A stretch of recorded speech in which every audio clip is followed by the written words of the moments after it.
Amen. Si vous êtes dans 1 Samuel chapitre 14, on va relire les versets 5 à 6 et gardez quelque chose dans 1 Samuel chapitre 14, c'est vraiment notre chapitre référence aujourd'hui.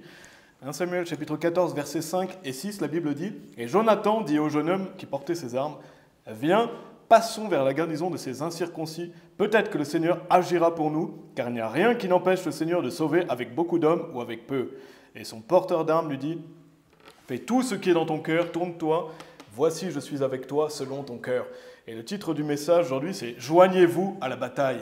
Joignez-vous à la bataille.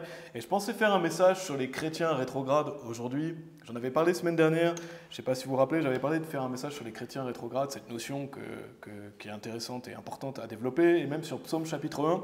Mais je vais le faire un peu plus tard finalement. Je crois que ce message aujourd'hui est plus important. En tout cas, c'est ce que je pense qui est plus important pour ce dimanche.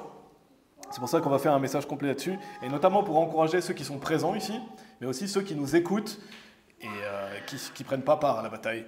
Et donc je trouve que c'est une bonne suite en plus au message de la semaine dernière. Donc si vous ne l'avez pas écouté, je vous encourage à l'écouter. C'était « Et maintenant que je suis sauvé ». Donc on a vu ça la semaine dernière, « Et maintenant que je suis sauvé ». Donc maintenant que vous êtes sauvé, on a vu les bases de la vie chrétienne, n'est-ce pas? Qu'est-ce qu'on avait vu? Se faire baptiser, si vous n'êtes pas baptisé. On a vu le fait de lire la Bible, d'aller à l'église, de prier, d'aller évangéliser et de se détourner de ses péchés. Donc ça, c'était le message de la semaine dernière. « Et maintenant que je suis sauvé ». Mais aussi, et maintenant que vous êtes sauvés, donc maintenant que vous voulez vivre la vie chrétienne, peut-être que vous venez d'être sauvés, ou peut-être que vous décidez maintenant de vivre la vie chrétienne, maintenant que vous êtes sauvés, joignez-vous à la bataille. Joignez-vous à la bataille, c'est ce qu'on va voir aujourd'hui, parce qu'on est dans une guerre spirituelle, n'est-ce pas? On est dans une guerre spirituelle, dans une bataille pour le Seigneur, et on l'a déjà vu dans plusieurs messages, donc je ne vais pas développer ça, je vais simplement vous lire Éphésiens chapitre 6, restez dans 1 Samuel 14, Éphésiens chapitre 6, verset 12, « Car nous ne luttons pas contre la chair et le sang, mais contre les principautés, contre les pouvoirs, contre les dirigeants de l'obscurité de ce monde, contre l'immoralité spirituelle dans les hauts lieux. » Donc on est dans une guerre spirituelle, n'est-ce pas? On est soldats du Seigneur Jésus-Christ. Donc si vous êtes dans 1 Samuel chapitre 14, dans ce chapitre qu'on a lu avant le message, il est décrit l'exploit de Jonathan avec son porteur d'armes, n'est-ce pas, au début du chapitre. C'est ce qu'on va étudier aujourd'hui. On va recommencer au verset 1. Donc 1 Samuel 14, verset 1. Et il est dit « Or, il arriva un jour que Jonathan, le fils de Saül, dit au jeune homme qui portait ses armes, « Viens et passons vers la garnison des Philistins qui est de l'autre côté. » Mais il ne le dit pas à son père. Donc la première partie aujourd'hui, c'est le champ de bataille. On est sur un champ de bataille, n'est-ce pas? Quand on est sauvé, on est dans l'armée du Seigneur Jésus. Et ici, dans cette histoire, Jonathan, c'est le fils de Saül, c'était un homme de renom. Donc un homme qui était connu parce qu'il était le fils du roi. Et quand vous êtes le fils du roi, c'est une place importante. Donc ce n'était pas n'importe qui que Jonathan, c'était le fils du roi Saül. Et on voit ici, à travers le verset 1, qu'il veut faire une percée à travers la garnison des Philistins. Donc les Philistins, c'est les ennemis du peuple d'Israël. Il veut passer vers la garnison des Philistins, et donc on va lire la suite après. Mais pour introduire cette partie, je pense que chacun d'entre nous, et écoutez bien, on aimerait avoir une vie paisible, n'est-ce pas? Je pense que chacun d'entre nous, on aimerait avoir une vie paisible, dans un lieu tranquille, avec des fleurs, des papillons, une petite rivière, rester tranquille. On aimerait avoir une vie comme ça, que ce soit un long fleuve tranquille, qu'on puisse, voilà, que tout soit simple et reposant, n'est-ce pas? On aimerait que ce soit toujours comme ça, n'est-ce pas? Mais on est sur un champ de bataille. On a une vie ici qui est courte, on est sur un champ de bataille, et bien sûr, on peut profiter d'aller se promener. Si Dieu vous a donné un bel endroit où vivre, Dieu soit loué, vous pouvez vous promener, faire des belles choses. En plus, Dieu nous donne sa paix et sa tranquillité, mais à quoi on est appelé en tant que chrétien? C'est à souffrir pour Christ, n'est-ce pas? On est appelé à souffrir pour Christ, on est appelé à aller sur le champ de bataille, donc à combattre pour Christ, parce qu'on va aller au paradis, Dieu soit loué. On va vivre dans le repos de Dieu, on va aller au paradis, mais ici c'est temporaire, votre vie c'est une vapeur. C'est une vapeur, et donc on doit aller sur le champ de bataille spirituel. On doit aller sur ce champ de bataille.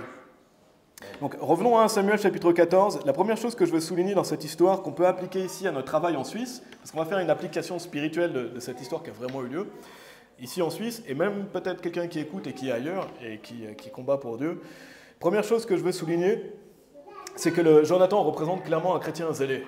Dans l'histoire, on voit Jonathan, il représente un chrétien zélé, un chrétien qui combat pour Dieu, un chrétien qui va sur le champ de bataille, qui va faire une percée chez les Philistins. Donc ça représente un chrétien qui vient se battre pour le Seigneur, n'est-ce pas? Ça représente vraiment un chrétien qui vient se battre pour le Seigneur, donc dans le champ de bataille spirituel. Il représente clairement ça.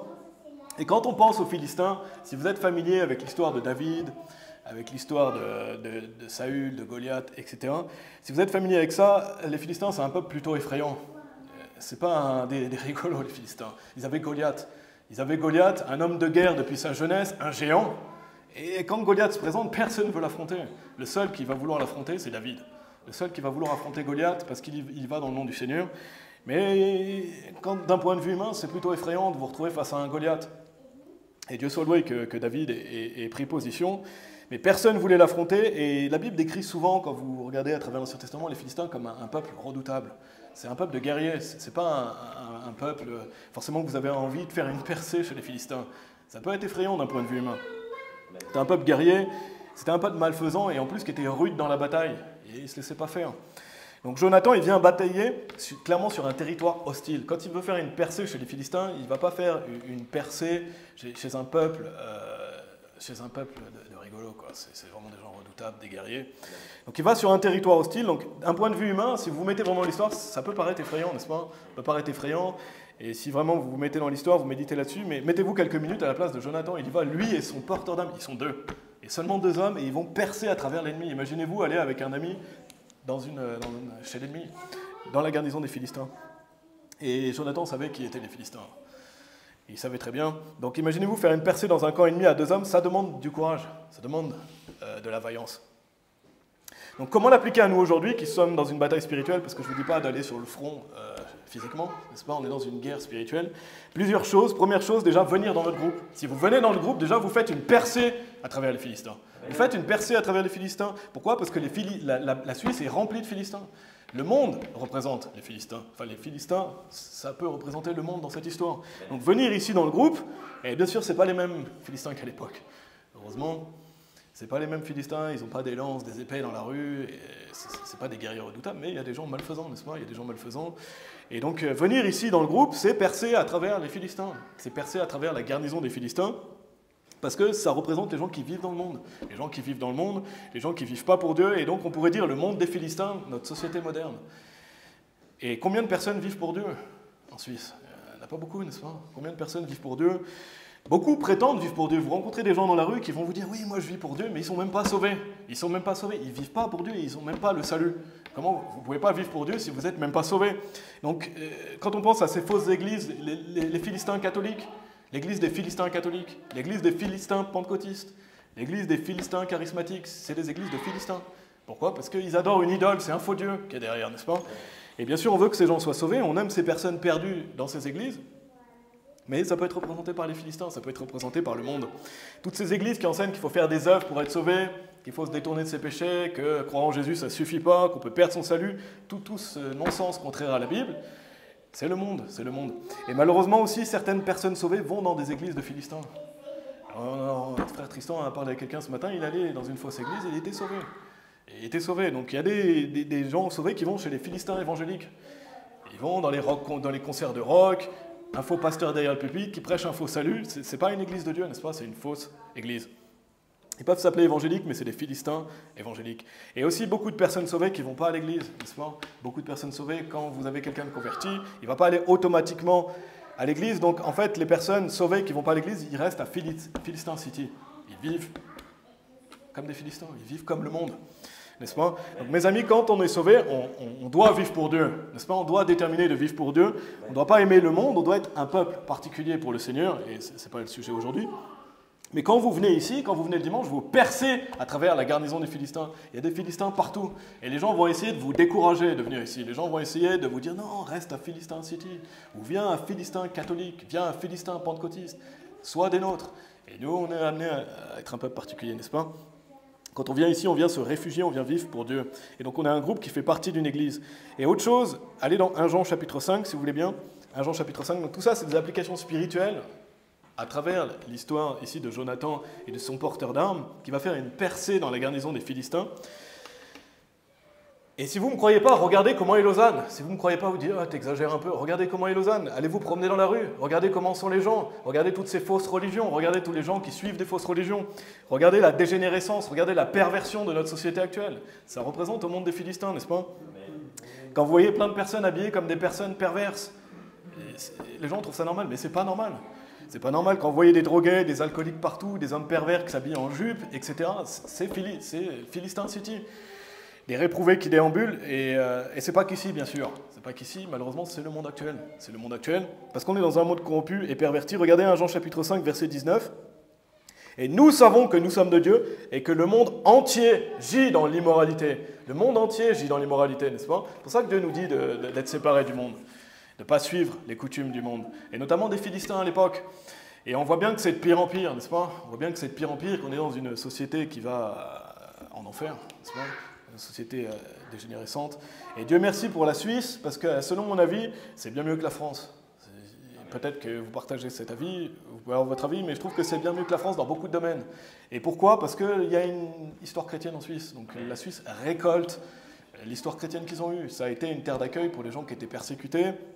C'est un pays aussi qui a appliqué plus de principes bibliques. Même si les gens ne sont pas sauvés, ils ont appliqué plus la Bible, ce qui fait que ça paye, n'est-ce pas? Si vous appliquez la Bible, ça paye. Et il y a un résidu de personnes sauvées. De plus, il y a beaucoup de personnes qui se disent chrétiennes ici en Suisse. Quand vous allez évangéliser, beaucoup de gens se disent protestants, catholiques, évangéliques, et qui sont réceptifs à l'évangile, sans parler des personnes qui viennent d'Amérique du Sud, des personnes qui viennent d'Afrique, et qui sont assez réceptifs à l'évangile, de manière générale. Donc Dieu soit loué, parce qu'il y a beaucoup de salut dans ce pays. Je trouve qu'on a beaucoup de salut, beaucoup de personnes qui sont sauvées, beaucoup de personnes réceptives. Et donc la Suisse, pour moi, est un pays assez réceptif, assez sécuritaire aussi. Et c'est vraiment une bénédiction de vivre ici à côté de nombreux pays. On est béni de vivre ici. Quand vous comparez à beaucoup de pays, c'est une bénédiction de vivre ici, c'est une certitude. Et c'est un beau pays en plus, avec des opportunités. Vous pouvez travailler. Donc on est très bien ici grâce à Dieu, mais c'est un pays où il y a des grandes œuvres à faire pour Dieu, ça j'en suis persuadé. C'est un pays où il y a des grandes œuvres à faire pour Dieu. C'est un pays où on peut faire beaucoup de choses pour Dieu et on doit travailler à ça. Amen. On doit travailler, on doit continuer, on doit persévérer dans ce travail. Et c'est l'un des objectifs de ce message. Si vous dites pourquoi tu fais un message sur ça aujourd'hui, joignez-vous à la bataille. Parce qu'on doit rester motivé à toujours aller dans cette bataille, n'est-ce pas? Et on veut que les gens se rajoutent. On veut que les gens se rajoutent, venir batailler pour Dieu. Si vous n'avez pas d'église, si vous n'avez pas de groupe d'évangélisation, on veut que les gens se joignent à la bataille. Allez dans Marc chapitre 16, si vous voulez bien. Marc chapitre 16. Parce que la perversion va croissante, n'est-ce pas? Et il faut être un minimum honnête avec soi-même, si vous allez dehors. Mais c'est à cause des chrétiens. Pourquoi le monde va mal? C'est à cause des chrétiens, parce que personne ne se lève pour dire ça c'est un péché, n'est-ce pas? Et quand on voit plein de fausses religions, plein de faux pasteurs, et même les vrais pasteurs qui sont effrayés, n'est-ce pas, de prêcher, c'est à cause de ça qu'on en est là aujourd'hui. Et nous, on veut remédier à ça. Déjà, on veut que les gens soient sauvés, n'est-ce pas? On veut prêcher la parole de Dieu. On a un pasteur qui prêche tout le conseil de Dieu. Donc que faire de notre côté? Déjà, aller évangéliser, c'est la base. Marc chapitre 16, regardez le verset 15, et il leur dit, allez par tout le monde et prêchez l'évangile à toute créature. Donc quand on va évangéliser, ça permet à des gens qui étaient en route pour l'enfer d'être justifiés, donc d'être rendus justes. Donc quand Dieu voit des gens être sauvés, quand il voit les gens être sauvés à Lausanne, à Morges, etc., il y a plus d'enfants de Dieu, n'est-ce pas? Donc c'est bon pour nous, parce que Dieu va plus bénir ce lieu. Et il y a plus, quand on voit Abraham qui plaide avec Dieu par rapport aux 50 et qui va diminuer jusqu'à 10, si on regarde tous les gens qu'on a eu de sauvés, et je suis sûr qu'il y en a bien plus que ça, il y a de plus en plus de gens qui sont justifiés, n'est-ce pas? Donc quand on va évangéliser, c'est bénéfique pour la Suisse. C'est bénéfique pour la Suisse, c'est bénéfique pour l'endroit où on vit. Et non seulement ça, mais aussi quand on prend part à la grande commission, n'est-ce pas? Quand on invite des gens à être baptisés, quand on invite des gens ici à écouter la parole de Dieu, c'est comme ça qu'on peut remédier à tout ça. C'est comme ça qu'on perce à travers la garnison des Philistins. Donc pour en revenir, vous pouvez aller dans Psaume 91. On y est allé avant, on y retourne, et c'est pour ça que c'est un bon chapitre à apprendre, Psaume 91, il y a beaucoup de versets. Donc pour en revenir à Philistin City, quand on va évangéliser, Dieu veille sur nous, n'est-ce pas? Psaume 91, si vous voulez bien. Quand on va à Philistin City, quand on va évangéliser, Dieu nous protège, mes amis. Dieu nous protège, il veille sur nous. Imaginez, on sait qu'on est ambassadeur pour Christ. Quand vous envoyez un ambassadeur dans un pays étranger, vous le protégez. Et nous, on est ambassadeurs du Dieu de l'univers, donc je peux vous dire que Dieu vous protège. La Bible dit, si vous venez pour servir Dieu, si vous êtes sauvé et que vous allez évangéliser, Dieu va vous protéger, n'est-ce pas? Et c'est sur lui qu'on compte, parce que ça peut être effrayant d'aller à Philistin City, n'est-ce pas? Ça peut être effrayant, mais Dieu nous protège. Regardez, donc si vous êtes dans Psaume 91, je vais vous lire Psaume 34, verset 7, en attendant, il est dit « L'ange du Seigneur campe autour de ceux qui le craignent et les délivre. » Est-ce que vous croyez ça? L'ange du Seigneur campe autour de ceux... Si vous craignez Dieu, il y a un ange du Seigneur qui campe autour de vous et qui vous délivre, qui vous protège. Quand vous allez évangéliser, Dieu veille sur vos pas. Et regardez Psaume 91, verset 11, « Car il donnera charge de toi à ses anges pour te garder dans tous tes chemins. » Dieu sait où vous allez. Quand vous allez évangéliser dans tel lieu, tel endroit, vous avez l'ange du Seigneur qui vous garde. Amen. Croyez-vous ça? On doit croire ça, n'est-ce pas? Quand on va évangéliser, Dieu nous protège. Donc quand on va évangéliser, on va dans le champ de bataille spirituel pour sauver des âmes et on a un protecteur qui s'appelle Dieu. Amen. C'est notre bouclier, c'est notre protecteur. Et des fois, on le ressent plus que d'autres, qu'on va sur un champ de bataille. Des fois, c'est plutôt tranquille. Des fois, c'est un peu, on ressent plus que d'autres. Notamment, quand on revient sur la semaine dernière, quand on avait évangélisé, il y avait vraiment des personnes bizarres qui se promenaient. Je ne sais pas si vous avez noté, des personnes droguées ou alcooliques qui déambulent comme ça à côté. On voit qu'il y a un champ de bataille. Il y a une dame qui a essayé d'interrompre l'évangélisation aussi la semaine dernière. Et aujourd'hui, intéressant, parce que Dieu a donné aussi du contenu pour prêcher aujourd'hui, mais on a eu un monsieur vraiment étrange aujourd'hui, n'est-ce pas? Un monsieur qui criait à nous en disant « c'est vous encore, vous dérangez les gens, vous êtes agressifs, ça va aller à la poubelle ». Et il était là pendant 20 minutes à essayer de nous décourager à aller évangéliser, décourager les gens d'écouter. Et on voit que c'est un champ de bataille, n'est-ce pas? Si vous ne l'avez pas vu la semaine dernière, vous l'avez vu aujourd'hui si vous étiez présent. Il y a un champ de bataille, c'est pas un hasard si ce monsieur se met là et pendant 20 minutes, il n'a rien d'autre à faire que d'essayer de décourager les gens qui viennent quoi? Prêcher l'évangile. Des gens bien habillés qui viennent simplement présenter aux gens comment aller au paradis gentiment. Il y a un truc bizarre chez cet homme, n'est-ce pas? C'est un réprouvé. Et il est poussé par le diable. Pourquoi? Pour nous décourager, pour essayer de nous dissuader, pour que les gens n'écoutent pas l'évangile. Il faut un sacré degré d'ouvrier d'iniquité, n'est-ce pas? Donc on voit qu'on est sur un champ de bataille, parfois c'est ça, parfois il y a des gens bizarres qui essayent de nuire, de gêner, de faire perdre du temps, parfois c'est des faux prophètes qui nous suivent pour essayer de nous prêcher leur faux salut, essayer de nous faire perdre du temps. Parfois c'est des gens qui nous critiquent, qui se moquent, n'est-ce pas, ou qui nous regardent de haut, qui nous regardent méchamment, et donc on voit que c'est une bataille. Allez dans Jean chapitre 15, ça c'est la première partie aujourd'hui, joignez-vous à la bataille, la première partie c'est le champ de bataille. Quand on va évangéliser, on est sur un champ de bataille spirituel. N'est-ce pas? On répond avec la parole de Dieu. On vient avec l'épée de l'Esprit. On vient avec l'épée de l'Esprit, on vient dans le nom du Seigneur. Ça fait partie de la bataille qu'on se fait moquer, critiquer, insulter. Regardez Jean chapitre 15, versets 18 et 19. Donc laissez pas ça vous décourager. Ça doit justement vous faire dire qu'on fait quelque chose ici. S'il y a des gens qui viennent comme ça, comme aujourd'hui, pour essayer de nous dissuader, c'est parce que Dieu sait qu'on fait des choses ici et que le diable le sait, n'est-ce pas? Le diable sait qu'ici, il y a des œuvres qui se passent. Donc le diable essaie de nous décourager, de nous faire peur. Mais regardez Jean chapitre 15, versets 18 et 19. Jésus nous dit, si le monde vous hait, vous haït, vous savez qu'il m'a haï avant qu'il vous haïsse. Si vous étiez du monde, le monde aimerait les siens. Je suis sûr que si on venait dire aux gens, ah, t'inquiète pas, tout le monde va aller au paradis, il n'y aurait pas quelqu'un en train de nous crier dessus. Mais parce que vous n'êtes pas du monde, mais que je vous ai choisi hors du monde, par conséquent, le monde vous haït. Pourquoi? Les gens vont nous détester parce qu'on va leur dire la vérité, parce qu'on prêche la vérité, parce qu'ils ont haï. Donc on ne doit pas s'étonner si les gens nous détestent, on ne doit pas s'étonner si les gens essayent de nous critiquer, de nous dissuader. Ayez confiance en Dieu. Ayez confiance en Dieu, Dieu nous assure notre protection. Nous, on doit se présenter sur le champ de bataille, n'est-ce pas? Se présenter sur le champ de bataille, faire ce que Dieu nous a dit de faire. Et donc le champ de bataille, donc c'est pas que venir ici dans le groupe, c'est pas qu'aller évangéliser, mais c'est aussi dans nos vies personnelles. Je ne vais pas développer ça aujourd'hui, mais on peut l'appliquer dans plein de domaines dans nos vies. Vous avez un champ de bataille. Si vous vivez pour Dieu, il y a un champ de bataille dans votre vie personnelle. Peut-être dans votre travail séculier, peut-être pour vos enfants aussi, des gens qui vont essayer de vous décourager d'élever vos enfants pour Dieu, qui vont vous dire « Ah non, tu ferais mieux de faire ça », ils vont essayer de vous conseiller « Non, tu ferais mieux de faire ça, tu ferais mieux de faire ci, tu ferais mieux de laisser le libre choix à tes enfants, pourquoi tu leur imposes quelque chose ?» Il y a des gens qui vont essayer de vous dissuader, d'élever vos enfants, vont vous critiquer, vont se moquer, donc ça peut s'étendre à plein de domaines, n'est-ce pas? Allez, retournez dans 1 Samuel chapitre 14, on ne va pas développer ça aujourd'hui, mais le champ de bataille est dans nos vies personnelles aussi. Parce que si vous voulez vivre pour Dieu, il y a un champ de bataille, donc vous devez être prêt pour ça, n'est-ce pas? Et le Seigneur Jésus nous l'a dit, hein, déjà le Seigneur Jésus n'est pas venu apporter la paix, mais l'épée, n'est-ce pas? Parce qu'il y aura une division qui a lieu, il y aura une division. Donc, retournez dans 1 Samuel chapitre 14, on fait une application spirituelle de ce passage, on va le développer beaucoup plus maintenant. Regardez le verset 1, on le relit. « Or il arriva un jour que Jonathan, le fils de Saül, dit au jeune homme qui portait ses armes, « Viens et passons vers la garnison des Philistins qui est de l'autre côté, mais il ne le dit pas à son père. » Donc première partie qu'on étudie, c'est « Joignez-vous à la bataille, le champ de bataille ». Donc on voit que Jonathan et son porteur d'armes, ils vont directement sur un champ de bataille, n'est-ce pas? Ils vont vers la garnison de l'ennemi, garnison des Philistins. Regardez le verset 2, donc ils vont combattre pour Dieu. « Et Saül se tenait à l'extrémité de Gibéa, sous un grenadier qui était à Migron, et le peuple qui était avec lui était d'environ 600 hommes. » Donc pendant ce temps que son fils va sur le champ de bataille, avec son porteur d'armes, qu'est-ce qu'il fait? Saül est en train de boire une grenadine sous un arbre. Bien sûr, ce n'est pas une grenadine, mais il est sous un grenadier, en train de se reposer tranquille. Donc qu'est-ce que ça représente ici, Saül et ses hommes? Les chrétiens qui font rien. Les chrétiens qui font rien. Qui restent chez eux pendant que les autres vont combattre. C'est ça que représente Saül dans cette histoire. Saül, il ne va pas batailler, il reste assis sous un arbre tranquille. Il reste assis sous un arbre. Et rappelez-vous que déjà Saül, si vous êtes familier avec l'histoire, au chapitre 13, il a déjà désobéi à Dieu, il a déjà été repris par le prophète Samuel, et ici, qu'est-ce qu'il fait? Il reste à rien faire, pendant que son fils va batailler.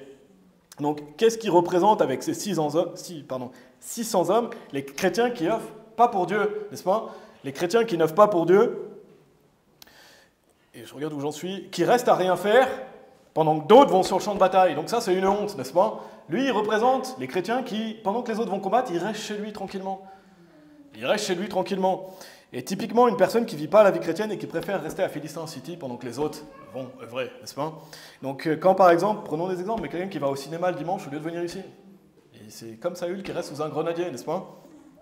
Autre chose, les gens qui jouent aux jeux vidéo au lieu d'aller gagner des âmes.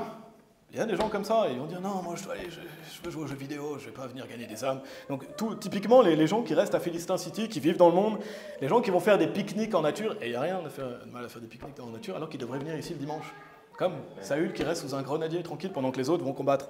Regardez le verset 2. Et Saül se tenait à l'extrémité de Gibéa sous un grenadier qui était à Migron, et le peuple qui était avec lui était d'environ 600 hommes. Donc en plus, ces hommes le suivent, ils restent là. Ils restent là, sous le grenadier, ils ne vont pas batailler. Et intéressant parce que j'ai regardé ce que veut dire Migron, c'est pas écrit Migros, si vous êtes familier avec ça en Suisse, c'est écrit Migron, mais c'est une localité ici, et apparemment ça veut dire précipice, Migron.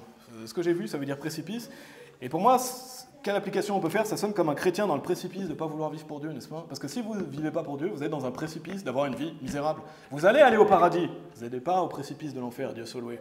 Vous êtes sauvés. Par contre, vous êtes dans un précipice de vivre une vie minable, si vous ne combattez pas pour Dieu. De vivre une vie misérable et d'être châtié par Dieu aussi, parce que Dieu va châtier ses enfants qui n'œuvrent pas pour lui. Donc c'est intéressant, parce que vraiment ce lieu veut dire précipice, et c'est là où Saül est pendant que les autres vont combattre. La leçon, c'est quoi? Pour une personne sauvée, c'est simple, c'est d'aller sur le champ de bataille, comme Jonathan, et aller sur le champ de bataille. Amen. Retournez en 1 Samuel chapitre 14, vous y êtes toujours, je pense. On va lire les versets 3 à 5. On a vu les versets 1 et 2, on va relire les versets 3 à 5. Il est dit, « Et Aya, le fils d'Ahitub, frère d'Ishabod, fils de Phinéas, le fils d'Éli, prêtre du Seigneur à Shilo, portait l'éphod, et le peuple ne savait pas que Jonathan était parti. Et entre les passages par lesquels Jonathan cherchait à passer jusqu'à la garnison des Philistins, il y avait une dent, notez, il est dit, il y avait une dent de rocher d'un côté et une dent de rocher de l'autre côté. Et le nom de l'une était Bozez et le nom de l'autre Séné. L'avancée de l'une était située au nord, face à Michmash, et l'autre, vers le sud, face à Gibéa. Et notez que ce n'est pas toujours facile. Regardez ce qu'il est dit. Il y avait une dent de rocher d'un côté et une dent de rocher de l'autre côté. Donc, ce n'est pas toujours facile, n'est-ce pas, de vivre pour Dieu. Et la vie, de manière générale, est dure, mais ça représente les difficultés, les afflictions, les persécutions qu'on peut vivre. Passer entre des dents de rocher, c'est pas évident, des fois. Et parfois, pour aller évangéliser, il faut aller là où on n'a pas forcément envie d'aller, n'est-ce pas? On n'a pas forcément envie d'aller, des fois, sur le champ de bataille, mais c'est là que Dieu nous appelle à aller. Et bien sûr, ce n'est pas toujours comme ça. Mais quand vous prenez position aussi pour Dieu dans vos vies personnelles, vous prenez position, des fois, vous n'avez pas forcément envie de le faire, mais vous devez le faire. Vous devez le faire pour Dieu. Donc ça représente ça, prendre position, ça représente aller là où on n'a pas forcément envie d'aller non plus. Des fois, c'est comme si on passait parfois ces dents de rocher. Des fois, c'est comme si on passait par ce chemin entre des rochers escarpés de difficultés. Allez dans Psaume 37, si vous voulez bien. Autre chose que je veux souligner et qui est intéressante, que je veux appliquer spirituellement aussi, c'est que bien souvent, les gens, ils grincent des dents contre nous, n'est-ce pas? Ça arrive souvent quand on va évangéliser ou dans nos familles, où les réprouvés ils grincent des dents contre nous, les réprouvés c'est à part. Mais c'est intéressant parce que là ils passent entre des dents de rocher, mais il y a beaucoup de gens qui grincent des dents contre nous, n'est-ce pas?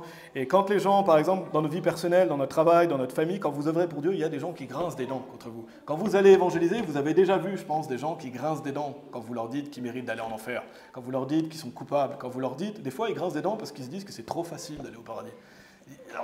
Ils sont énervés, ils grincent des dents. Pourquoi? Parce qu'ils veulent y aller par leurs œuvres, parce qu'ils sont orgueilleux, ils veulent mériter leur place au paradis. Donc c'est intéressant ces dents de rocher ici, parce qu'on peut l'appliquer aussi à ça, les gens qui grincent des dents contre les chrétiens, dans vos vies personnelles, dans votre travail peut-être, et même quand vous allez évangéliser, il y a des gens qui grincent des dents, il y a des gens qui vont vous dire « Ah, vous n'avez rien d'autre à faire, vous n'avez rien d'autre à faire votre dimanche ?» Bah, ce monsieur, typiquement aujourd'hui, lui, il grinçait des dents, et lui, il va grincer des dents pour toujours. Et je vais y revenir après, mais les gens qui sont réprouvés, ils vont grincer des dents pour toujours. Mais il y a des gens qui vont grincer des dents, qui ne sont pas des réprouvés, mais ça les énerve ce que vous faites. Ils vont vous dire, vous n'avez rien d'autre à faire un dimanche? Vous n'avez rien d'autre à faire de votre vie? Certains, ils vont vous dire aussi, pourquoi tu viens dans ce groupe le dimanche? Tu ne peux pas rester avec nous, tu ne peux pas faire des choses en famille, pourquoi tu vas là-bas? Tu es devenu différent maintenant que tu veux vivre la vie chrétienne, donc ils vont grincer des dents. Si vous êtes dans Psaume 37 au verset 12, il est dit, l'homme immoral complote contre le juste et grince ses dents contre lui. Et ici, dans le passage, ça parle d'un réprouvé. Et je ne vais pas développer ça, mais dans la King James, c'est écrit the wicked souvent, ou c'est écrit the proud, donc l'immoral, l'orgueilleux. Ça décrit un individu extrêmement immoral, extrêmement orgueilleux, c'est souvent un réprouvé dans le contexte. Donc ici, ça parle des réprouvés qui grincent les dents contre le juste. Mais quand on va évangéliser, on voit ça, les gens qui grincent des dents contre nous. Et mes amis, c'est triste pour ceux qui ne sont pas des réprouvés. Ceux qui ne sont pas des réprouvés, c'est triste parce qu'ils grincent des dents contre Dieu, ils vont grincer des dents pour toujours. N'est-ce pas? Ils vont grincer des dents pour toujours. Matthieu 25, verset 30. Et jetez le serviteur improductif dans l'obscurité de dehors. Là seront les pleurs et les grincements de dents. Donc les gens qui vont en enfer, ils vont grincer des dents pour toujours. Et c'est triste pour ceux qui ne sont pas des réprouvés. C'est pour ça qu'on veut aller les sauver. Retournez dans 1 Samuel chapitre 14, si vous voulez bien. Donc intéressant ici, on voit le passage avec les dents. On peut faire une application. Quand on décide de venir œuvrer pour Dieu, quand on traverse la garnison des Philistins pour aller sur le champ de bataille, il y a ces dents de rocher qui peuvent être appliquées à plusieurs choses dans nos vies personnelles. Regardez verset 6, on continue, 1 Samuel chapitre 14, au verset 6, il est dit « Et Jonathan dit au jeune homme qui portait ses armes, « Viens, passons vers la garnison de ces incirconcis, donc en parlant toujours des Philistins, peut-être que le Seigneur agira pour nous, car il n'y a rien qui n'empêche le Seigneur de sauver avec beaucoup d'hommes ou avec peu. » Donc première partie, joignez-vous à la bataille, allez sur le champ de bataille. Deuxième partie, Dieu sauve avec beaucoup d'hommes ou avec peu. C'est ce que dit Jonathan ici, n'est-ce pas? Et Jonathan, il fait cette déclaration célèbre que vous avez sûrement déjà entendue, peut-être des messages dessus, vous avez sûrement lu. C'est pour toute l'éternité. C'est gravé dans la parole de Dieu, ce qu'a dit Jonathan à ce moment-là. C'est une sacrée déclaration. Il dit, car il n'y a rien qui n'empêche le Seigneur de sauver avec beaucoup d'hommes ou avec peu. Et ça, c'est vrai à travers toute la Bible. N'est-ce pas? Si vous êtes familier à travers toute la Bible, à travers les batailles, combien de fois Dieu sauve avec peu d'hommes, n'est-ce pas? Combien de fois Dieu sauve avec peu d'hommes? Avec Gédéon, il avait seulement 300 hommes. Et ça glorifie Dieu quand on n'est pas beaucoup, n'est-ce pas? Il y a les 300 de Gédéon, mais combien il y a de batailles où ils sont peu nombreux face à des multitudes? Ça arrive à de nombreuses reprises. Allez dans Luc chapitre 10, si vous voulez bien garder quelque chose dans 1 Samuel 14, on va y revenir. Allez dans Luc chapitre 10. Donc c'est vrai à travers toute la Bible que Dieu sauve avec beaucoup d'hommes ou avec peu. Et ici, dans cette histoire, ils sont allés à 2 batailler, n'est-ce pas? On a vu Jonathan et son porteur d'armes. Ça fait 2 personnes. Et je ne sais pas pour vous, mais je ne sais pas si ça vous rappelle quelque chose. Et est-ce que ça vous rappelle quelque chose? Aller à 2 sur un champ de bataille, les Philistins qui représentent le monde. Regardez Luc chapitre 10, verset 1. Après ces choses, le Seigneur en désigna aussi 70 autres, 70 autres, et les envoya 2 par 2, devant lui dans chaque ville et en tout lieu où il devait lui-même aller. Donc qu'est-ce que ça représente? Aller évangéliser, clairement, ils y vont par 2. Parce que c'est le modèle biblique, n'est-ce pas? Dieu nous envoie dans la moisson à 2, par 2. C'est le modèle biblique d'aller par 2. Et ici, qu'est-ce qu'ils font? Ils vont à 2. Jonathan avec l'épée, n'est-ce pas? Donc une application spirituelle à Jonathan et son porteur d'hommes, ils y vont par paire à 2. Ça représente vraiment clairement le fait d'aller évangéliser. Il y a une claire représentation ici du fait d'aller évangéliser selon le modèle biblique. Et c'est pour ça qu'on y va par 2, si vous êtes demandé pourquoi on y va par 2. Et intéressant parce que c'est Jonathan qui mène la charge, son porteur d'âme le suit. Et quand vous regardez, je crois que c'est dans 1 Samuel 13, c'est mentionné qu'il n'y a que Saül et Jonathan qui ont une épée. Tous les autres, ils ont des instruments, ils ont une hache ou des instruments pour faire du chartinage ou des choses comme ça. Donc intéressant parce que Jonathan mène la charge, c'est lui qui a l'épée. Son porteur d'âme l'assiste, donc ça fait vraiment penser à quoi? Au fait qu'il y en a un qui va, Bible en main, prêcher l'évangile, et il y a un partenaire silencieux qui assiste celui qui prêche l'évangile, n'est-ce pas? La parole de Dieu, c'est l'épée de l'esprit. Amen. Je crois que la parole de Dieu, c'est l'épée de l'esprit. Donc ce qu'on appelle communément un parleur dans une équipe, quelqu'un qui parle, qui prêche la Bible, et un partenaire silencieux qui assiste. Et c'est ça qui fait une équipe. Et ils sont tous deux aussi importants, Jonathan et le porteur d'armes. Je suis persuadé que Jonathan, il ne serait pas allé sans son porteur d'armes. Ils y allaient par 2. Et ils ont fait une bonne équipe. Retournez dans 1 Samuel 14, parce que qu'est-ce qu'on lit un peu plus loin? Au verset 14, on va sauter quelques versets, on reviendra sur ceux d'avant après.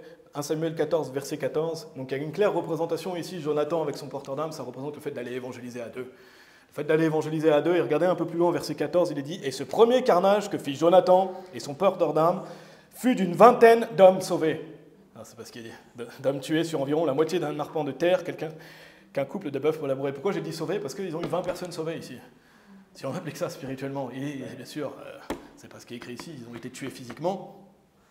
Donc c'est une représentation qui a ses limites, mais quand on va avec l'épée, ici il y va avec l'épée qui a ses limites, mais quand on va avec l'épée, ici il y va avec l'épée physique qui tue littéralement ces hommes. Nous on y va avec l'épée de l'esprit pour que les gens soient sauvés, pour que les gens croient au Seigneur Jésus-Christ et soient sauvés. Nous on y va pour qu'ils aient la vie. Ici c'est une bataille physique, nous on est dans une bataille spirituelle. Donc je plaisante, bien sûr, c'est pas écrit sauvé, mais on pourrait dire 20 personnes sauvées. Parce qu'ils y vont à deux. Et nous, quand on va prêcher l'évangile, on va pour avoir des personnes sauvées. Donc bien sûr, ici, ce n'est pas le cas, c'est des personnes qui vont mourir physiquement. Mais dans ce chapitre, l'épée de Jonathan peut symboliser le fait de prendre la Bible et de convertir quelqu'un au Seigneur Jésus-Christ, n'est-ce pas? Prendre l'épée de l'esprit et sauver une âme. Mais pas que pour évangéliser, mais dans nos vies quotidiennes aussi. Avec la Bible, vous combattez contre les fausses doctrines, les mauvais conseils aussi. Les gens qui vont vous donner des mauvais conseils, comment vous savez que c'est un mauvais conseil si c'est contraire à la parole de Dieu, n'est-ce pas? C'est pour ça qu'il faut connaître la Bible. Les mauvaises influences aussi, s'écarter de certaines personnes qui ont une mauvaise influence, c'est par la Bible, n'est-ce pas? Donc on croit que la Bible est là pour qu'on puisse mener une bonne vie chrétienne. Allez dans Jérémie chapitre 33 si vous voulez bien. Donc là on est dans la deuxième partie, Dieu peut sauver avec beaucoup d'hommes ou avec peu. Et de même dans notre groupe, celui qui prêche, il utilise l'épée de l'esprit, il utilise la parole de Dieu. Pourquoi? Pour prêcher le vrai salut, pour prêcher contre le faux salut, pour prêcher contre le péché, etc. Donc ils y vont par deux. Et donc on a lu, il est dit, car il n'y a rien qui empêche le Seigneur de sauver avec beaucoup d'hommes ou avec peu. Et mes amis, il n'y a rien qui empêche le Seigneur de sauver Lausanne avec beaucoup d'hommes ou avec peu. Rien n'empêche le Seigneur de sauver Lausanne avec beaucoup d'hommes ou avec peu. Rien n'empêche le Seigneur de sauver la Suisse avec beaucoup d'hommes ou avec peu. On ne doit pas limiter Dieu. Dieu n'a pas de limite. Rien n'empêche le Seigneur. Est-ce que vous croyez ce que Jonathan dit ici? On doit croire toute la parole de Dieu, n'est-ce pas? Et rien n'empêche le Seigneur de sauver la Suisse avec beaucoup, avec peu. Donc ne soyez pas découragés si on peut tous avoir cette pensée, parfois plus ou moins, de se dire oh, on n'est pas beaucoup, n'est-ce pas? On n'est pas beaucoup, peu de gens veulent venir vivre la vie chrétienne. Et ça ne veut rien dire, parce qu'il peut y avoir des gens qui peuvent venir, et Dieu soit loué s'il y a des gens qui se rajoutent. Donc ne soyons pas découragés si on juge que pour l'instant on est peu. Parce que Dieu fait de grandes choses avec le peu de ceux qui veulent le servir. Dieu fait de grandes choses avec le peu de ceux qui veulent le servir. Amen. Regardez Jonathan et son porteur d'âme, ils sont seulement deux. Et regardez ce que Dieu a fait par la suite. Donc regardez Jonathan, et on va voir la suite de l'histoire, mais tout ce que ça a engendré par la suite, ce qu'ils ont fait. On pourrait se dire, ah, deux hommes comme ça qui vont percer à travers l'ennemi. Et vous voyez, tout ce que ça a engendré par la suite, on va le voir après, ça a eu un grand impact. Quelle influence ça a eu dans la suite du chapitre. Donc qu'on soit peu, ou qu'on soit beaucoup, bataillons, n'est-ce pas? Joignez-vous à la bataille. Et Dieu peut faire de grandes choses à travers nous. Regardez Jérémie 33, verset 3. Ça, c'est un bon verset que je vous encourage à apprendre. Jérémie 33, verset 3. Il est dit « Appelle-moi et je te répondrai, et je te montrerai de grandes et puissantes choses que tu ne connais pas. » Donc appelez Dieu, et il vous montrera des grandes et puissantes choses que vous ne connaissez pas. Donc appelez Dieu pour qu'on soit plus nombreux, n'est-ce pas? Appelez Dieu pour qu'on sauve des âmes. Appelez Dieu pour toute son œuvre, et il nous répondra, n'est-ce pas? Et il va nous montrer des grandes et puissantes choses qu'on ne connaît pas. Dieu sauve avec peu ou avec beaucoup. Amen. On ne veut pas limiter Dieu. Et dans nos vies personnelles, on ne veut pas limiter Dieu. Vous n'avez pas envie, parce que Dieu est omnipotent, n'est-ce pas? Il est tout-puissant. Et rien n'est impossible à Dieu. Donc on ne veut pas limiter ce que Dieu pourrait faire ici. Nous, on veut pas limiter les choses fantastiques que Dieu peut faire à travers nous. Donc on doit avoir la foi pour ça. On ne doit pas limiter ce que Dieu peut faire. Donc Dieu veut qu'on grandisse en tant que groupe, n'est-ce pas? On espère grandir. C'est pourquoi, si vous écoutez, joignez-vous à la bataille, venez sur le champ de bataille. Si vous hésitez, venez combattre pour Dieu. Si vous dites, ah, moi avant je combattais pour Dieu, maintenant je suis sous un grenadier, c'est vrai, ou je reste chez moi, j'ai peur, ou quoi que ce soit, on va voir. Et après, ça va engendrer quoi? Des gens qui vont sortir de leur trou. On va en reparler après. Mais si vous vous dites, ah, moi j'ai arrêté de servir Dieu, revenez dans la bataille. On sera heureux de vous accueillir ici. Revenez dans la bataille. Si vous avez déjà joué la bataille, rejoignez la bataille. Et revenez combattre pour Dieu. On sera de nouveau heureux de vous accueillir parmi nous, amen. Donc venez combattre pour Dieu, joignez-vous à la bataille. Donc ça c'était la deuxième partie, Dieu sauve avec beaucoup d'hommes ou avec peu. Retournez dans 1 Samuel chapitre 14. Pour finir cette partie, on va lire le verset 7. Première partie, on a vu quoi? Le champ de bataille. Deuxième partie, on a vu Dieu sauve avec beaucoup d'hommes ou avec peu. Pour finir cette partie, un principe important, je ne vais pas le développer aujourd'hui, mais regardez le verset 7.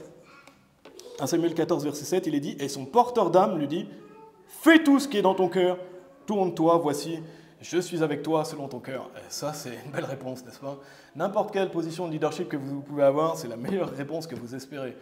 C'est la meilleure réponse que vous espérez. Quelqu'un, vous lui dites, il faut faire ça, il va vous dire, fais ce qui est dans ton cœur, tourne-toi, voici, je suis avec toi selon ton cœur. Et bien sûr, pas dans le péché, mais quand vous avez une position de leadership, c'est comme ça que vous devez répondre. Et suivre celui qui mène la charge. Là, il suivait parfaitement son leader, n'est-ce pas? Quelle que soit la position, quand vous êtes au travail, quand votre patron vous dit quelque chose, fais ce qui est dans ton cœur. tourne-toi, je suis avec toi, n'est-ce pas? Une femme envers son mari, pareil, les enfants envers leurs parents. Ça c'est un bon suiveur, c'est le fait de suivre le leadership, et ça, c'est un bel exemple, n'est-ce pas? Et quand on a un leader, ça, c'est l'exemple d'un bon suiveur. Donc ça, c'était la deuxième partie. Dieu sauve avec beaucoup d'hommes ou avec peu. Troisième partie, joignez-vous à la bataille. Et c'est le fait d'être audacieux comme un lion. Regardez versets 8 à 11. 1 Samuel 14, versets 8 à 11.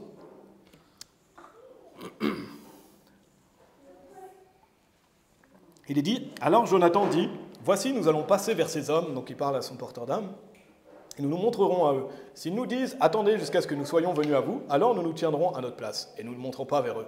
Mais s'ils disent ainsi, montez vers nous, alors nous monterons, car le Seigneur les aura livrés en notre main, et ce sera pour nous un signe. Ils se montrèrent donc tous deux à la garnison des Philistins, et les Philistins dirent, voici les Hébreux sortent des trous où ils s'étaient cachés. Donc là, on vient de lire ce passage. Je vous rappelle deux passages qu'on a lus auparavant. Qu'est-ce qu'a dit Jonathan? Il a dit, viens et passons vers la garnison des Philistins. Il a dit aussi, viens, passons vers la garnison de ces incirconcis, peut-être que le Seigneur agira pour nous. Gardez quelque chose dans 1 Samuel 14, allez dans Proverbes chapitre 28, si vous voulez bien.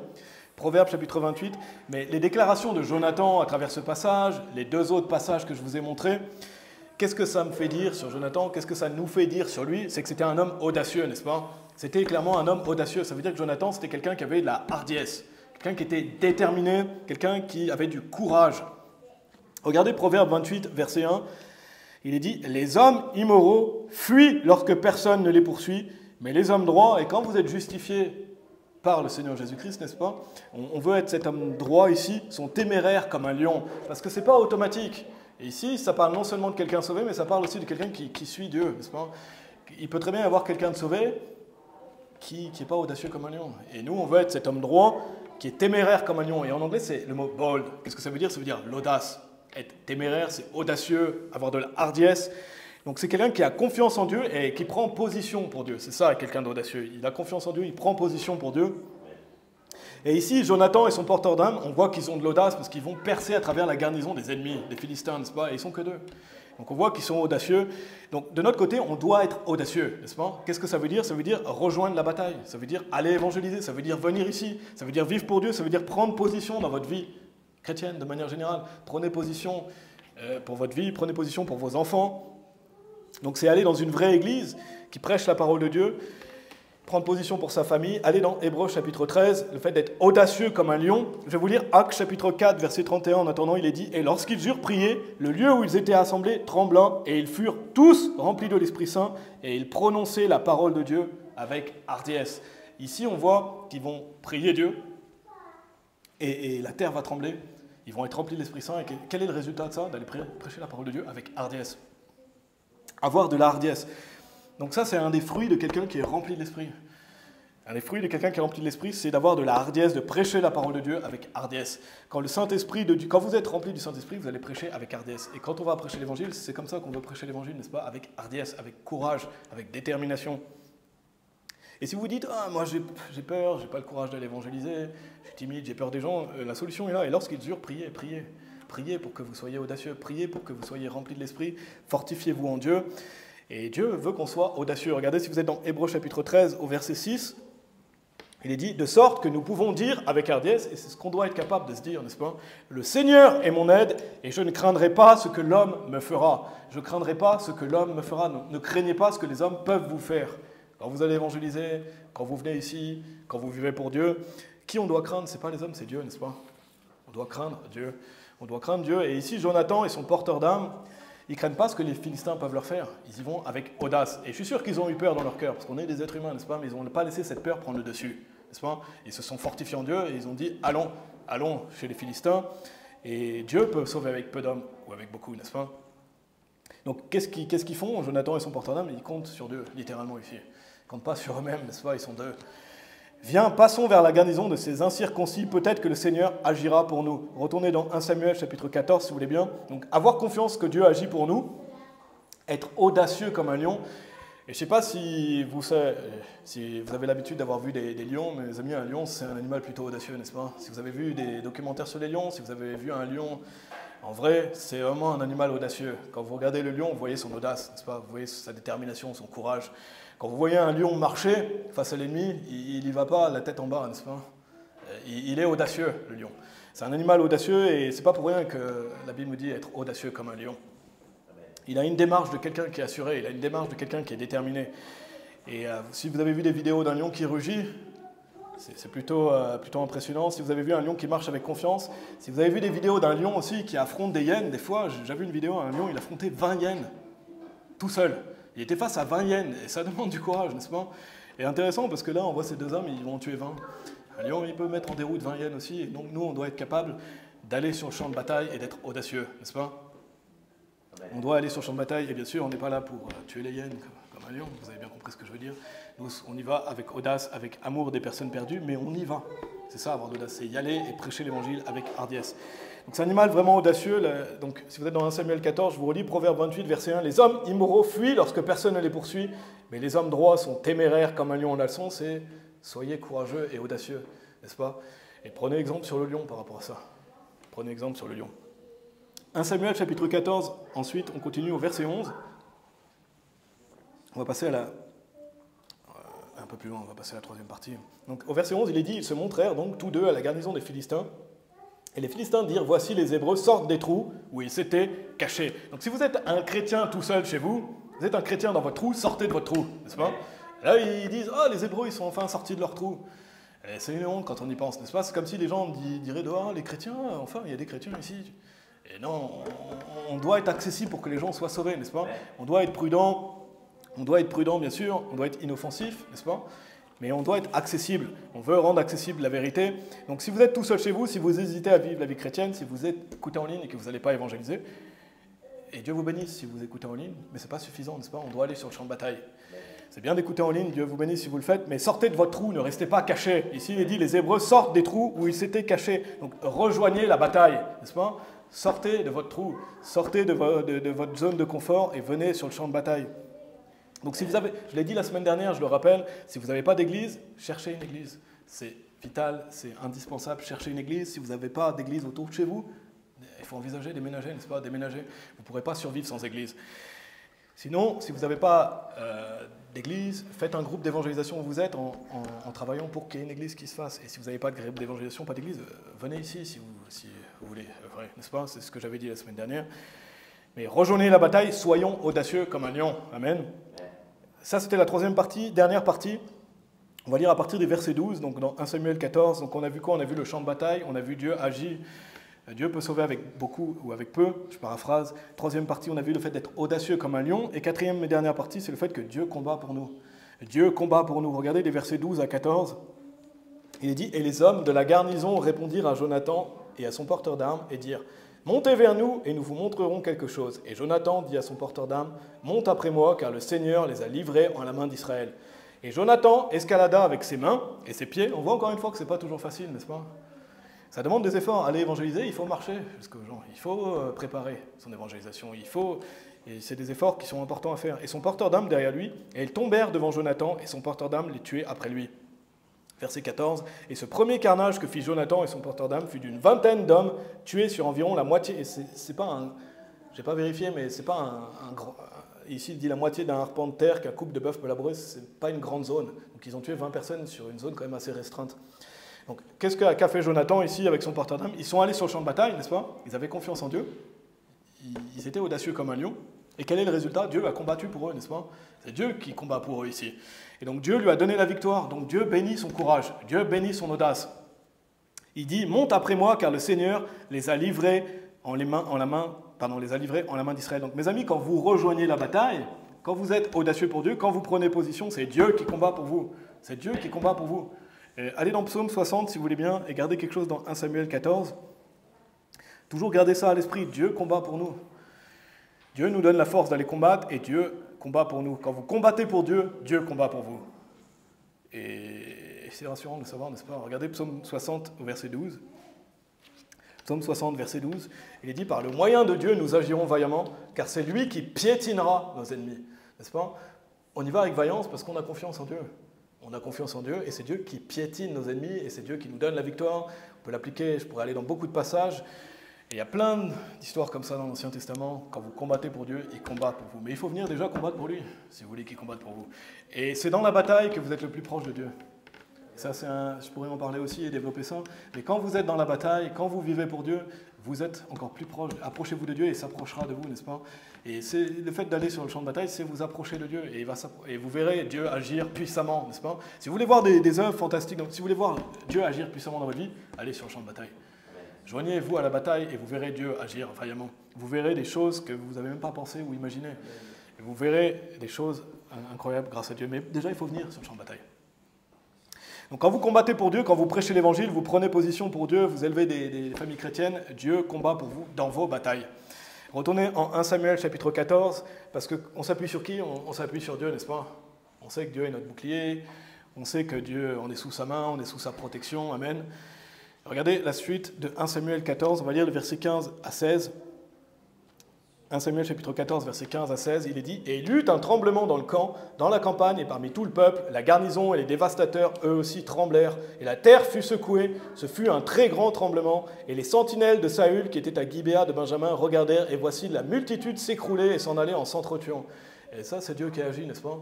Deux hommes qui vont dans une garnison de redoutables et vaillants guerriers, regardez le résultat. Donc quand on va évangéliser, Dieu peut faire ça. Dieu peut faire ça, Dieu peut mettre la peur dans le cœur de nos ennemis, Dieu peut mettre la peur dans le cœur des personnes. Nous, on doit simplement aller combattre pour lui. Regardez verset 20, on ne va pas tout relire, mais on va lire à partir du verset 20 jusqu'au verset 23. Il est dit « Et Saül et tout le peuple qui était avec lui s'assemblèrent, et ils allèrent à la bataille. Et voici l'épée de chacun des Philistins était contre l'autre, et il y avait une très grande confusion. » Ça, Dieu fait souvent ça aussi, il met la confusion chez les gens qui veulent nuire à son œuvre. Il met la confusion chez les gens qui veulent nous faire du mal. Verset 21, « De plus, les Hébreux qui étaient avec les Philistins jusqu'alors, lesquels montèrent des environs avec eux dans le camp, eux aussi se tournèrent pour être avec les Israélites qui étaient avec Saül et Jonathan. Pareillement, tous les hommes d'Israël qui étaient cachés sur le mont Éphraïm, lorsqu'ils entendirent que les Philistins fuyaient, eux aussi les poursuivirent durement dans la bataille. » Verset 23, « Et le Seigneur sauva Israël ce jour-là, et la bataille s'étendit jusqu'au-delà de Beth-Aven. » Donc on voit ici, non seulement Jonathan et son porteur d'armes vont faire un exploit de percée dans la garnison des Philistins, ils vont tuer 20 hommes de guerre, mais regardez ce que ces deux hommes, j'ai déjà mentionné un peu avant, regardez ce que ces deux hommes ont engendré par la suite. On le voit à travers ce passage, la confusion chez l'ennemi. Ils s'entretuent, il y a de la confusion. Parce que quoi? Parce que Dieu combat pour eux, n'est-ce pas? Quand on combat pour Dieu, Dieu combat pour nous. Et donc le zèle de ces deux hommes, il a provoqué quoi? Des chrétiens endormis, des personnes qui n'allaient pas à la bataille, qui étaient tièdes à les rejoindre. Parce qu'on se souvient, Saül, il était sous un arbre, n'est-ce pas? Sous un grenadier, pendant que les autres vont batailler avec ses 600 hommes. Mais après, qu'est-ce qui se passe? Il est dit au verset 20, « Et Saül et tout le peuple qui était avec lui s'assemblèrent et ils allèrent à la bataille. » Ça va provoquer les autres à venir batailler, n'est-ce pas? Donc le zèle de ces deux hommes provoque d'autres personnes, et 600 personnes, c'est pas rien, n'est-ce pas? 600 personnes à aller à la bataille. Donc mes amis, sous-estimez pas votre travail ici. Regardez ce que deux personnes peuvent faire. Regardez ce que deux personnes peuvent faire, qu'est-ce que ça peut engendrer par la suite. Même si on n'était que deux, on ne sait pas. On ne sait pas ce que Dieu peut faire à travers seulement deux personnes. Donc nous, on est plus que Dieu, Dieu merci. Mais on ne sait pas combien de personnes on peut entraîner à combattre pour Dieu. Quand vous venez évangéliser, quand vous venez dans le groupe, quand vous œuvrez pour Dieu, ça peut entraîner d'autres gens à venir travailler pour Dieu. Mais s'il n'y a personne, personne ne va travailler, n'est-ce pas? Et donc nous, on doit tenir ferme. Et ça peut inciter des personnes. Ici, on voit que ça incite des personnes. Pourquoi? Parce que deux chrétiens étaient zélés. Enfin, dans cette histoire, ça représente ça. Donc chaque personne qui vient ici, elle est importante. Et je ne vais pas aller dans le verset, mais on ne doit pas abandonner le rassemblement de nous-mêmes. On doit s'exhorter l'un l'autre. Et le fait de venir exhorte les autres. Le fait que vous soyez présents, ça encourage les gens. Vous savez, quand quelqu'un ne vient pas, on le sait.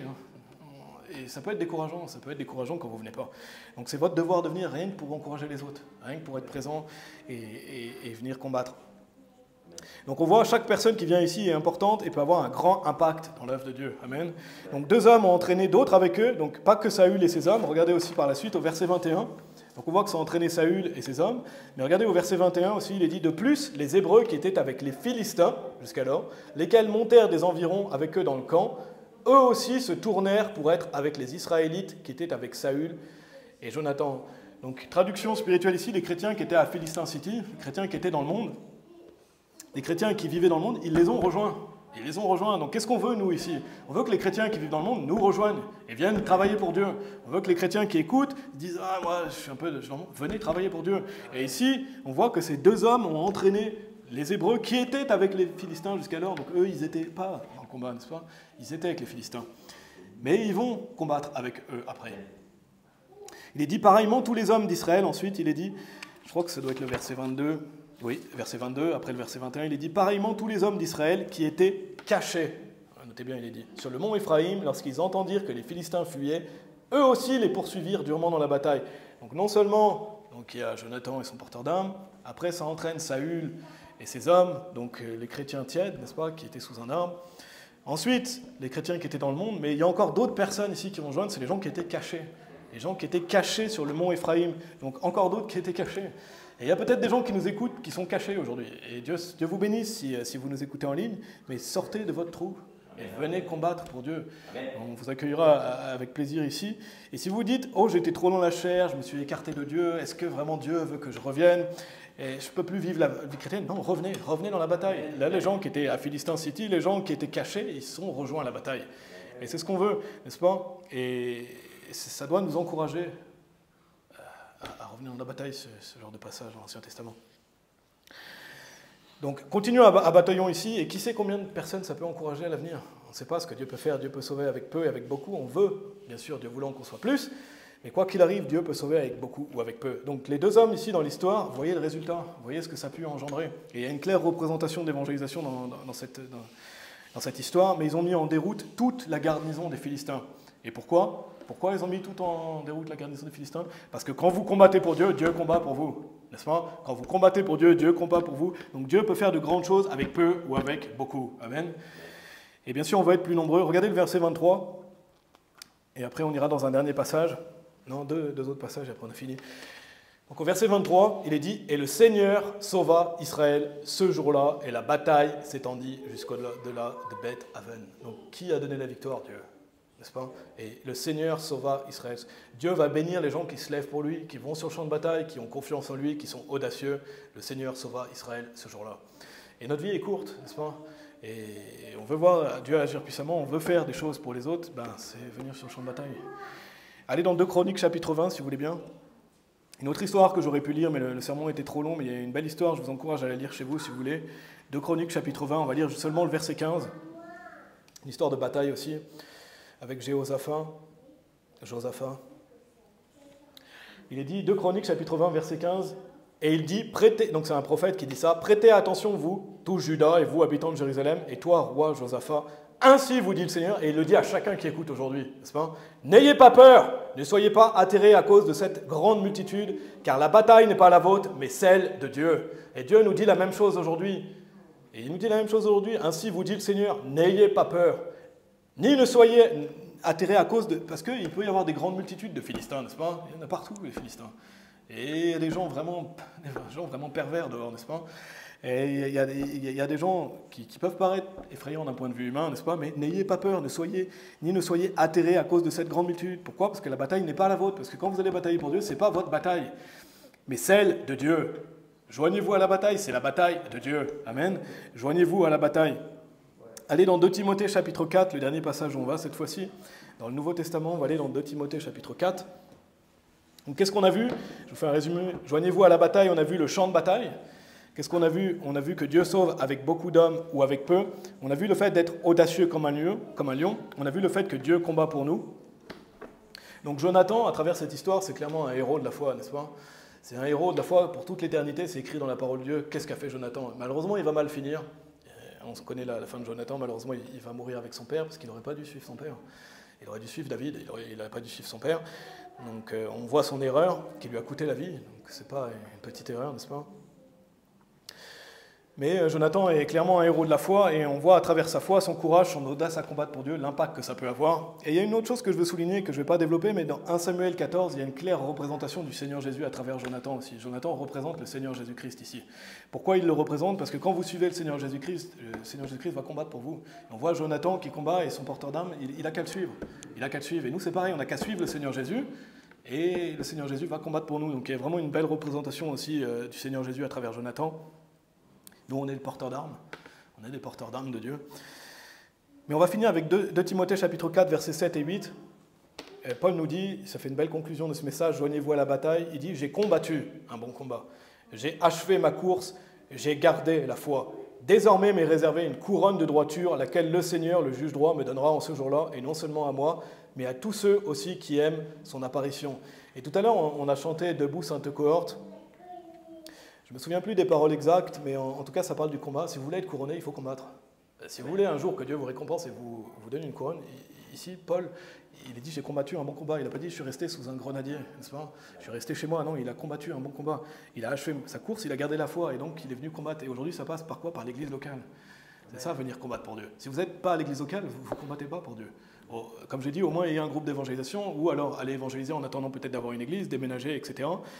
Mais ça passe par le fait, et nous on n'est pas une église, on est un groupe, mais on a été, Dieu solo adopté par une église, mais combattre le bon combat, c'est ça, c'est ce qu'on a vu, et j'ai achevé ma course, j'ai gardé la foi, désormais m'est réservé une couronne de droiture. Si vous voulez être couronné, si vous voulez recevoir des grandes récompenses, ça passe par ça, et Jonathan ici dans cette histoire est un bel exemple. Un bel exemple de quelqu'un qui est audacieux, qui va pas forcément là où il a envie d'aller, n'est-ce pas ? Entre les dents d'un rocher, escalader à main nue, aller dans la garnison des Philistins, c'est pas forcément ce qu'on veut. Mais il y a une belle représentation spirituelle pour nous de se joindre à la bataille. On va prier. Merci Seigneur, merci pour ta parole, merci pour ces histoires que tu nous donnes, Seigneur, dans l'Ancien Testament. Et voilà, ce courage, cette détermination, cette hardiesse de Jonathan, mais pas seulement lui, mais de son porteur d'armes aussi. Parce que c'est une équipe, Seigneur, et quand on va évangéliser, on est une équipe aussi. Seigneur, je prie pour que tu bénisses chaque personne qui va évangéliser ici ou qui nous écoute en ligne et qui va évangéliser. Et je prie pour que tu puisses, Seigneur, si tu veux bien, comme tu nous as demandé de prier, rajouter des ouvriers dans ta moisson. Seigneur, j'espère que les gens auront bien compris l'objectif de ce message, Seigneur. Quand je parle de sortir de son trou, de combattre, de venir combattre, Seigneur, c'est pour le bénéfice des gens. Et parce que si on ne combat pas le bon combat, on est à Philistin City. Et comme on a vu, ça n'a pas réussi à Saül, Seigneur. Voilà, je te prie, Seigneur, pour que tu puisses donner force et courage aux gens qui nous écoutent en ligne, qui puissent se joindre à la bataille. Pour les gens qui sont présents aussi, Seigneur, que tu les bénisses et leur donnes la force et le courage de continuer, Seigneur. Merci, Père, merci pour cette bataille spirituelle qu'on a menée. Et voilà, on a une vie courte, Seigneur. Je te prie que tu puisses nous montrer ici, à Lausanne, Seigneur, des grandes et puissantes choses qu'on ne connaît pas, Seigneur. Que tu puisses nous utiliser, Seigneur, car tu peux sauver avec beaucoup d'hommes ou avec peu. Et on prie pour que notre groupe puisse grandir. Merci, Seigneur, pour l'évangélisation ce matin. On prie pour que le plus grand nombre de personnes soient sauvées. Et on prie pour le bon retour et la bonne semaine de chacun des personnes qui est présente ici, Seigneur. Au nom de Jésus-Christ, Amen.